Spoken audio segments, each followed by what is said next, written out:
5, जिसका नाम है भारत विज्ञान और टेक्नोलॉजी की विरासत भाग 2। विद्यार्थियों, इसके पहले हमने भाग 1 पढ़ लिया है और समझ लिया है।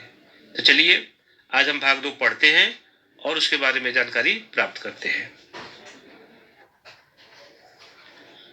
विद्यार्थियों, इसके पहले वाले भाग में हमने प्राचीन भारत की जो विज्ञान की विरासत है उसमें धातु विद्या के बारे में परिचय प्राप्त कर लिया है, जानकारी प्राप्त कर लिया है। उसके बाद रसायन विद्या, वैदिक विद्या, शल्य चिकित्सा और गणित शास्त्र, तो इसके बारे में हमने जानकारी प्राप्त कर लिया है। तो चलिए इस भाग में बाकी जो अपने विज्ञान के क्षेत्र में जो पुस्तक लिखे गए हैं, जो ग्रंथ है, उसके बारे में जानकारी प्राप्त करते हैं। तो चलिए देखते हैं आगे। प्राचीन भारत में विभिन्न विज्ञान विषय ग्रंथ लिखे गए हैं, जिनके नाम जो इस प्रकार है और उनके जो रचनाकार हैं उनके भी नाम यहाँ पर दिए गए हैं। तो चलिए हम देखते हैं। तो सबसे पहले प्रजनन शास्त्र, जिसके रचनाकार है ब्राभव्य पांचाल। दूसरा है चिकित्सा संग्रह, जिसके रचनाकार हैं चक्रपाणि दत्त। तीसरा है कामसूत्र, जिसके रचनाकार हैं ऋषि वात्स्यायन। चौथा है वृक्ष आयुर्वेद, जिसके रचनाकार हैं महर्षि पराशर। पांचवा है योग शास्त्र, जिसके रचनाकार हैं महामुनि पतंजलि। छठा है यंत्र सर्वस्व, जिसके रचनाकार हैं महर्षि भारद्वाज। और सातवां है काल गणना, जिसके रचनाकार हैं शतमुनि। तो विद्यार्थियों, इस प्रकार से जो अन्य विज्ञान है और उनके ऊपर आधारित जो ग्रंथ लिखे गए हैं और उनके जो नाम, जो रचनाकार है, उनके नाम यहाँ पर जो है दिए गए हैं। तो चलिए आगे का परिचय हम प्राप्त करते हैं। विद्यार्थियों, प्राचीन भारत के विज्ञान की विरासत के रूप में अब हम खगोल शास्त्र और ज्योतिष शास्त्र के बारे में परिचय प्राप्त करेंगे। तो चलिए देखते हैं आगे। विद्यार्थियों, शास्त्रों में खगोल शास्त्र सबसे प्राचीन माना जाता है और खगोल शास्त्र से संबंधित भारत में बहुत सारे ग्रंथ लिखे गए हैं।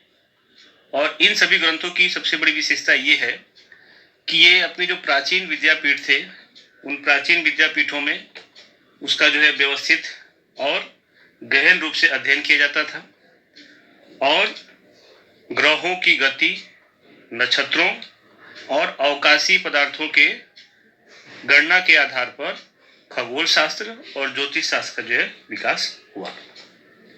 इसके अलावा विशेष रूप से कहा जाए तो ग्रहों के आधार पर ही ज्योतिष जो है फल को जो है फलित करते हुए बताते हैं। यानी ज्योतिष जो है गणना के आधार पर ही जो फल है वो जो है राशि के आधार पर प्रस्तुत करते हैं या बताते हैं। तो चलिए विद्यार्थियों, ये हो गया अपने खगोल शास्त्र का संक्षिप्त परिचय। खगोल शास्त्र के बारे में बात किया जाए तो भारत का जो सबसे पहला जो ग्रह है उसका नाम है आर्यभट्ट।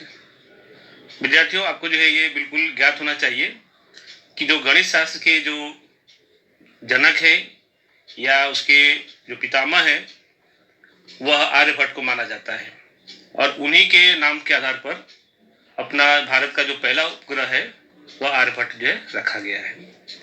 क्यों रखा गया है? क्योंकि आर्यभट्ट ने खगोल जो विज्ञान है, खगोल जो शास्त्र है, उसके क्षेत्र में काफी महत्वपूर्ण जो अपना योगदान दिया है। और आर्यभट्ट ने ही यह सिद्ध किया है कि पृथ्वी अपनी धुरी पर भ्रमण करती है तथा चंद्र ग्रहण का जो वास्तविक कारण है वह पृथ्वी की परछाई ही है, जिसे विद्वान अजरभर कह करके संबोधित करते थे। इसी तरह से जो दूसरे खगोल शास्त्री हैं जिनका नाम है ब्रह्मगुप्त, ब्रह्मगुप्त ने ब्रह्म सिद्धांत नामक ग्रंथ लिख करके गुरुत्वाकर्षण के नियम का भी उन्होंने उल्लेख किया है। न्यूटन तो बाद में आए, लेकिन ब्रह्मगुप्त ने गुरुत्वाकर्षण के नियम का उल्लेख जो है किया है उन्होंने। इसके अलावा ज्योतिष शास्त्र को देखा जाए तो ज्योतिष शास्त्र के 3 भाग जो है बांटे गए हैं, या उसको 3 भागों में विभाजित किया गया है। पहला है तंत्र, होरा और संहिता। तो विद्यार्थियों, आपको याद रखना है कि ज्योतिष शास्त्र के 3 भाग हैं, तंत्र, होरा और संहिता। इस प्रकार से इस ज्योतिष शास्त्र को वराह मिहिर ने, जो महान खगोल शास्त्री हैं, ज्योतिष शास्त्री हैं, उन्होंने ही इस ज्योतिष शास्त्र को 3 भागों में बांटा है, जिसका नाम तंत्र, होरा और संहिता है। और इसीलिए उन्होंने जो ग्रंथ लिखा है उसका नाम बृहद संहिता है। वराह मिहिर ने जो ज्योतिष शास्त्र से संबंधित जो ग्रंथ लिखा है उसका नाम बृहद संहिता है, ये आपको याद रखना है। और इस बृहद संहिता में अवकाशीय ग्रहों की, मानव के भविष्य पर होने वाले प्रभाव, मनुष्य के लक्षण, प्राणियों के अलग अलग वर्गों, विवाह, समय तथा कुआं, तालाब, बगीचा, खेत की बुआई, इन सभी प्रसंगों के शुभ मुहूर्त की जानकारी जो है इस बृहद संहिता में दी गई है। विद्यार्थियों, अपना जो भारतीय समाज है, तो भारतीय समाज में किसी भी कार्य की जो शुभ शुरुआत या शुभ मुहूर्त माना जाता है, तो वह अपने ज्योतिष के आधार पर जो है गणना करके, चाहे वो किसी शादी का जो है दिन तय करना हो, चाहे तालाब की खुदाई करनी हो, चाहे कुआं खुदवाना हो, यानी किसी भी शुभ कार्य के लिए या शुभ मुहूर्त के लिए ज्योतिष शास्त्र का सहारा लेकर के और उसके आधार पर ही जो है वह कार्य पूर्ण किया जाता है। तो इस प्रकार से वराह मिहिर के द्वारा रचित बृहद संहिता जो ग्रंथ है, उस ग्रंथ में इस सभी प्रकार के चीजों का उसमें समावेश किया गया है। विद्यार्थियों, हमें गर्व होना चाहिए कि हमारे जो पूर्वज हैं वो अलग अलग प्रकार की विद्याओं में पारंगत थे और निपुण थे। तो इस प्रकार से खगोल शास्त्र और ज्योतिष शास्त्र जो है यह हमारे भारत की सबसे बड़ी देन है और हमारे जो है पूर्वजों की सबसे बड़ी देन मानी जाती है। तो विद्यार्थियों, ये हो गया अपने खगोल शास्त्र और ज्योतिष शास्त्र का परिचय। विद्यार्थियों, प्राचीन भारत के विज्ञान की विरासत के रूप में अब हम वास्तुशास्त्र का परिचय प्राप्त करेंगे। तो चलिए देखते हैं। प्राचीन भारत की वास्तुशास्त्र के क्षेत्र में काफी महत्वपूर्ण योगदान है और विद्यार्थियों, ऐसा माना जाता है कि वास्तु जो शास्त्र है यह ज्योतिष शास्त्र का अभिन्न अंग माना जाता है। अर्थात कहने का तात्पर्य यह है कि वास्तुशास्त्र का संबंध ज्योतिष शास्त्र के साथ में है, जिसकी गणना और महत्ता और प्रशंसा विश्व के अनेक देशों ने भी स्वीकृत किया है या स्वीकार किया है। प्राचीन भारत में ब्रह्मा, नारद, बृहस्पति, भृगु, वशिष्ठ और विश्वकर्मा जैसे विद्वान जो है वास्तु शास्त्र में अपना विशेष योगदान जो है दे चुके हैं। इस प्रकार से वास्तु शास्त्र में किन किन चीजों का समावेश किया जाता है, तो जैसे वास्तुशास्त्र के अंतर्गत जगह, मंदिर, महल, अश्वशाला, किला, शस्त्रागार, नगर, इन सभी की रचना में वास्तुशास्त्र जो है काफी महत्वपूर्ण भूमिका अदा करता है, क्योंकि इन सब का जो निर्माण करना होता है, तो उस निर्माण करने की जो प्रक्रिया होती है उसमें किस दिशा में कार्य करना है, ये आदि सिद्धांत जो उसमें प्रस्तुत किया गया है। बृहद संहिता में भी वास्तुशास्त्र का उल्लेख किया गया है। 15वीं सदी में मेवाड़ के जो राजा कुंभा थे, उन्होंने वास्तुशास्त्र का जो है पुनरुद्धार किया था। तो विद्यार्थियों, आपको याद रखना है कि मेवाड़ के राजा कुंभा ने वास्तुशास्त्र का पुनरुद्धार किया था। वास्तुशास्त्र को 8 भागों में विभाजित किया गया है और ये 8 भाग जो इस प्रकार से हैं।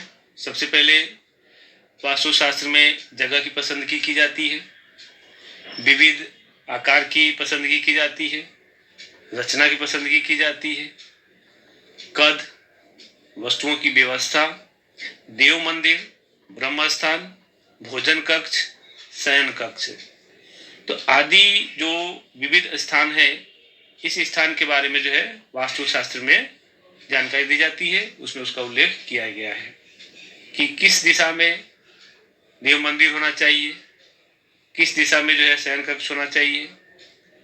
इस प्रकार से सभी जानकारी जो है इस वास्तुशास्त्र में दी गई है। विद्यार्थियों, जो देवों के जो सबसे पहले जो शिल्पी माने जाते हैं, वह शिल्पी विश्वकर्मा को माना जाता है। यानी देवों के शिल्पी कौन है? तो विश्वकर्मा है, और उन्हीं के आधार पर जो ये वास्तुशास्त्र चलता है। अब वास्तुशास्त्र के जो दृष्टि बिंदु है उसमें काफी परिवर्तन आया है, और उस परिवर्तन को जो है विदेश में भी स्वीकृति मिली हुई है। तो इस प्रकार से जो भारत का जो विज्ञान है, वह विज्ञान पूरे विश्व में फैल रहा है, और लोग स्वीकार भी कर रहे हैं। विद्यार्थियों, हमारी जो भारतीय संस्कृति है वो काफी विशाल है और विविधता से परिपूर्ण है, जिसमें धर्म, विज्ञान, परंपराएं, आदर्श, व्यवहारिक ज्ञान और समझ का जो है सुंदर समन्वय हुआ है, जो विश्व के बहुत कम देशों में ही देखने को मिलता है। हमारी जो संस्कृति है वो संस्कृति पूरे विश्व में प्रसिद्ध मानी जाती है, क्योंकि भारत की जो संस्कृति है उसमें सहिष्णुता और समानता की भावना दिखाई देती है। विद्यार्थियों, भारत में प्रत्येक व्यक्ति का जो धर्म है, जो जीवन पद्धति है और जो मानवीय मूल्य है, उनमें जो वैविध्यपूर्ण होने के बावजूद भी या विविधता होने के बावजूद भी देश में सभी लोगों के बीच में एकता का भाव दिखाई देता है, एकता के दर्शन होते हैं। तो विद्यार्थियों, भारत की संस्कृति बहुविध संस्कृति है।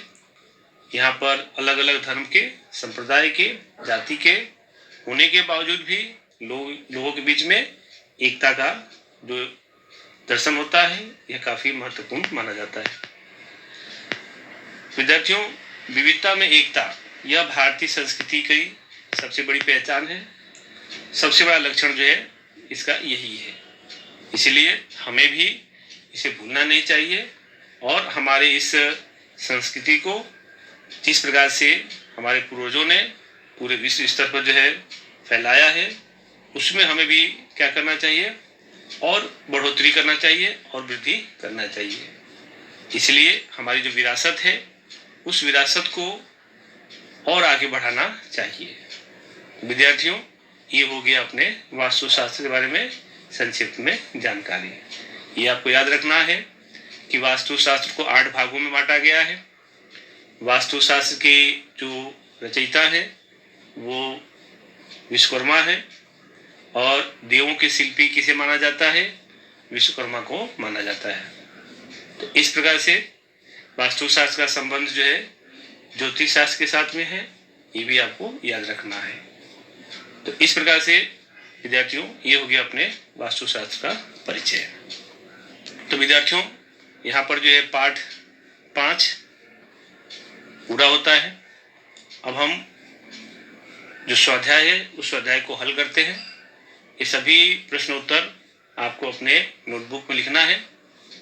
सबसे पहले धातु विद्या में प्राचीन भारत की क्या देन है? तो विद्यार्थियों, जो वीडियो भाग 1 है उसमें दिया गया है, और पेज नंबर 36 पर भी दिया गया है। ये आपको अपने नोटबुक में टेक्स्ट बुक में से दे करके, किताबों से दे करके लिखना है। प्राचीन भारत का जो रसायन विद्या है वह, उसके प्रगति के बारे में आपको लिखना है। तो पेज नंबर 37 पर जो है लिखा गया है, और स्लाइड 1 में भी लिखा गया है, वो आपको जो है देख करके उसमें से लिखने हैं।